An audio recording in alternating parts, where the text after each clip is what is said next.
Amados irmãos e irmãs, paz e bem. Gostaria de dedicar alguns minutos com vocês a refletir sobre o tema da esperança. Nos últimos dias nós estamos vendo um cenário de muita angústia no nosso país, muita gente morrendo, pessoas amigas que estão sendo entubadas, outras que estão sendo sepultadas. Então, é um tempo difícil para o povo de Deus. E eu gostaria de dizer, então, algumas palavras simples sobre esperança, ter esperança. Nas culturas antigas existiam divindades chamadas esperança. Não é? Na cultura grega se dizia Elpix, era a deusa da esperança. Segundo a história antiga das lendas gregas, essa deusa foi a única que ficou presa na caixa de Pandora. E em Roma chamava-se Spes, deusa romana. Era uma deusa jovem que tinha uma imagem, era retratada sempre em pé, era irmã do sono e irmã da morte. Com uma mão segurava o vestido, como um sinal de sensualidade, de vida. Com a outra mão segurava uma flor, sinal de esperança. Ela tinha uma cor verde, essa deusa, porque estava ligada ao ciclo da primavera. Pois bem, gostaria de dizer uma palavra sobre o tema da esperança, olhando para o povo de Deus. O povo de Deus viveu experiências muito profundas de dor e de angústia. Uma das grandes experiências foi o cativeiro da Babilônia, quando o povo de Deus perdeu três coisas essenciais. Primeiro, perdeu a terra. Sendo levado para uma terra distante, perder a terra significa se afastar dos costumes, da cultura, porque a terra não é só um lugar geográfico, é todo um contexto de coisas que estão ali, os antepassados e tudo mais. Né? Há uma sacralidade em torno disso, né? Depois o povo de Deus perdeu também o templo. Nesses dias, como o povo de Deus tem sofrido sem poder rezar dentro do templo. É claro que há também a dimensão da igreja doméstica, mas o templo é o lugar onde se celebram os sacramentos, sobretudo, não é? Depois o povo de Deus perdeu, e é claro que o templo do povo de Deus do Antigo Testamento não é o nosso templo, não é a nossa igreja, né? Há uma correlação, não são a mesma coisa, não é? Depois, o povo de Deus perdeu também a referência de um poder, né? Perderam um trono, perderam um rei e passaram a viver numa terra como estrangeiros. Na mentalidade antiga, o estrangeiro é uma figura que não tem direitos. O estrangeiro não tem direitos morando em terra alheia. Por isso, vejam vocês que o apóstolo Paulo, que tinha condições, os pais tinham boas condições financeiras, compraram para ele o título de cidadão romano. Isso foi decisivo, inclusive, no julgamento de Paulo, para que ele tivesse um julgamento conforme os costumes romanos e não fosse condenado à cruz, porque ele era romano. E esse não era o tipo de morte dada a um romano. Pois bem, então o povo de Deus foi viver na Babilônia. Tem um salmo que retrata muito bem o sofrimento daquele povo, que é o Salmo 137, no qual eles dizem, né, eles cantam, né, lá na beira dos rios da Babilônia nos sentávamos chorando, com saudades de Sião, da nossa pátria, do nosso templo, e recordando o amor de Deus. Saudades. Essa palavra saudade é uma palavra muito presente nos dias de hoje, em que temos enterrado tantas pessoas amigas e muitos sem velório, porque dadas as condições sanitárias que o momento exige, não é? Santo Agostinho fala sobre saudades. Ele diz, só se tem saudade daquilo que é bom. E é verdade. Estamos vivendo um tempo de dor, mas é preciso não perder a esperança.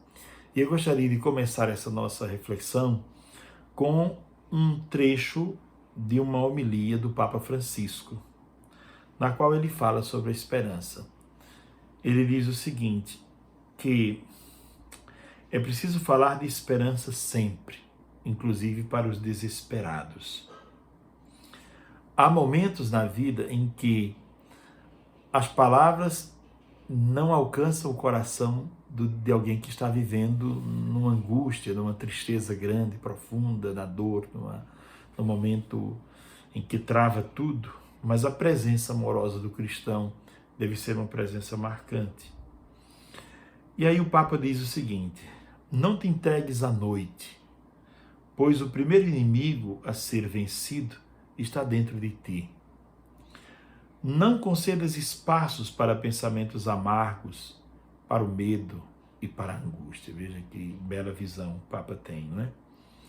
Não pensemos que a luta é em vão ou que a vida é vazia, sem sentido. A vida não é um naufrágio, mas é uma primavera de belas flores que está nos aguardando. Onde quer que estejas, construas, diz o Papa. Não fiques no chão, não coloque a culpa nos outros, mas se coloque a caminho. Ame as pessoas, respeite o caminho dos outros, mas sobretudo, diz o Papa, nesses tempos difíceis, sonhe, aprenda a sonhar. Não tenha medo de sonhar.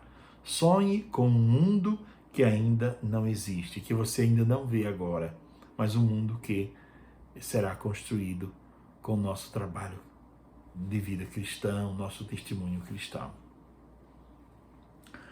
Olhando para o sofrimento do povo de Deus, agora volto ao cativeiro da Babilônia, nós nos perguntamos: o sofrimento pode tornar alguém melhor? Pode, mas não é uma coisa automática. Não é que só o fato de sofrer possa tornar alguém melhor. Há muitas pessoas que se tornam piores, mais amargas, mais frágeis, deprimidas. E há pessoas que veem no sofrimento uma possibilidade de superação. E aqui eu gostaria de lembrar um texto interessante, que é o combate de Jacó com Deus. Ele luta uma noite inteira com Deus. Mas o mais importante daquela luta não é quem vai ser o vencedor. É o que eu estou aprendendo nesse combate. Porque no dia seguinte, ele vai sentir que aquele combate deixou marcas nele. Ele vai sentir manquejando de uma perna, vai ficar mancando de uma perna, e Deus vai, como é que a gente pode dizer, dar um outro nome a ele. Quer dizer, ele não será mais chamado Jacó, agora será chamado Israel. Quer dizer, você agora é considerado alguém que está num caminho de maturidade. Algo mudou em você depois do combate. Esse aqui é importante. Olhar a vida com esta profundidade. Com esta profundidade. Às vezes eu encontro na internet pessoas que querem respostas fáceis para um problema tão complexo como esse que nós estamos vivendo. Por isso que alguns aparecem com profecias loucas, não é? Como fizeram a profecia sobre o dia 31 de março, outras profecias, né? As teorias do castigo. O que estamos vivendo é um castigo, porque naquele carnaval, em tal carnaval, as pessoas ofenderam a Deus aqui no Brasil. E Deus resolveu castigar o mundo inteiro. E Deus resolveu dar um castigo ao mundo inteiro, castigando sobretudo os mais velhos, os idosos, os que mais sofrem. Que Deus seria esse? Não é o Deus de Cristo, não é? Não é o Deus que Cristo apresentou, o Deus do amor. Então é muito fácil tentar respostas simplistas, mas não é o caminho melhor. Se a pergunta é complexa, a resposta também é complexa. Outra coisa que se tem dito muito nós estamos no começo do fim do mundo. Se trata do começo do Apocalipse, é o fim do mundo, as profecias estão se cumprindo. Nada disso. Tudo isso vai passar. O Papa faz questão de dizer que aconteceram problemas semelhantes com gerações passadas. Essas gerações passaram e o mundo não acabou. Estamos nós aqui agora, testemunhando outras coisas difíceis.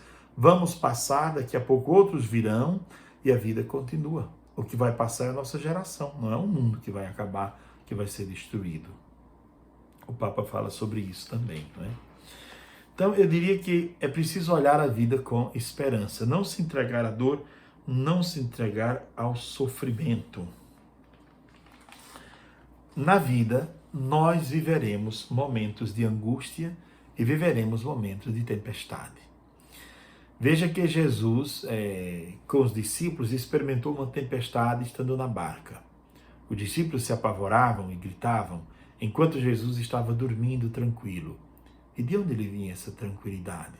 De saber que estamos nas mãos de Deus. Como dizia Teilhard de Chardin, o mundo caminha a um mecanismo, não é? Há um mecanismo que nós podemos chamar de desígnio divino, né? Ou podemos chamar de providência divina que guia o mundo, que conduz o mundo. Não vivemos ao acaso. Pois bem, é preciso entender isso.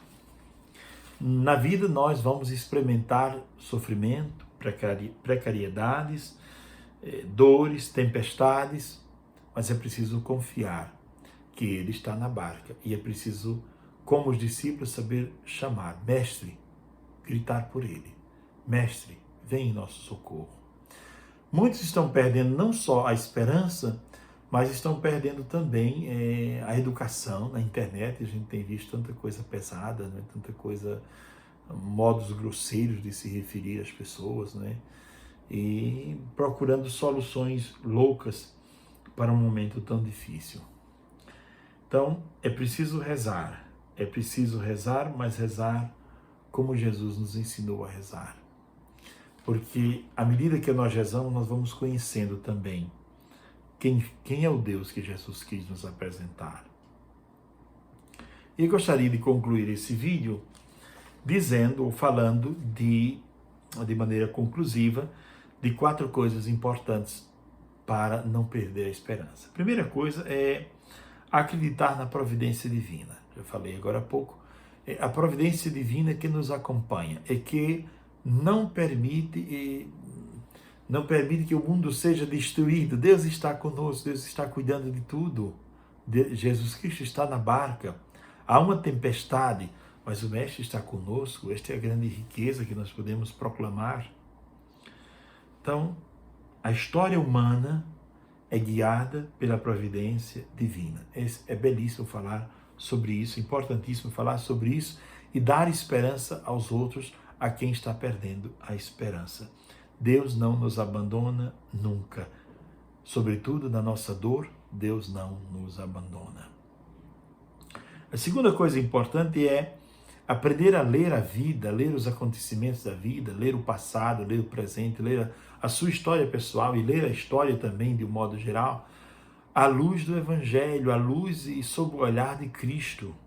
Essa é a nossa espiritualidade.